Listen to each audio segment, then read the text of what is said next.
because America negotiated from a position of strength and principle, we have stopped the spread of nuclear weapons in this region.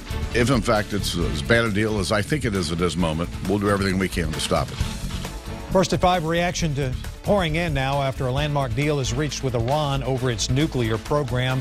And it's a deal that's been 10 years in the making. Tehran will curb its nuclear enrichment program in exchange for easing economic sanctions. But the historic announcement is already sparking criticism from Congress. Some lawmakers there say that they plan to put up a challenge and will be scrutinizing every last detail over the next 2 months.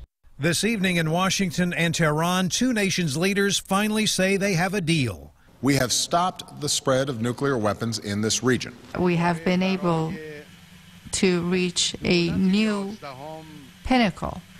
Iran's president calls it a good agreement, the answer to his people's prayers. His country gets relief from crippling economic sanctions in return for limiting its nuclear activities and opening itself up to inspections. We have unprecedented access through this in terms of verification. The U.S. says at the very least, Iran goes from being able to make a bomb in 2 to 3 months to at least 1 year. This deal is not built on trust. It is built on verification. Congress must approve the plan, and they have 60 days to do that. Many say they will be looking at the details. If, in fact, it's as bad a deal as I think it is at this moment, we'll do everything we can to stop it. You've created a nuclear arms race in the Mideast. You put Israel at risk, and you put us at risk.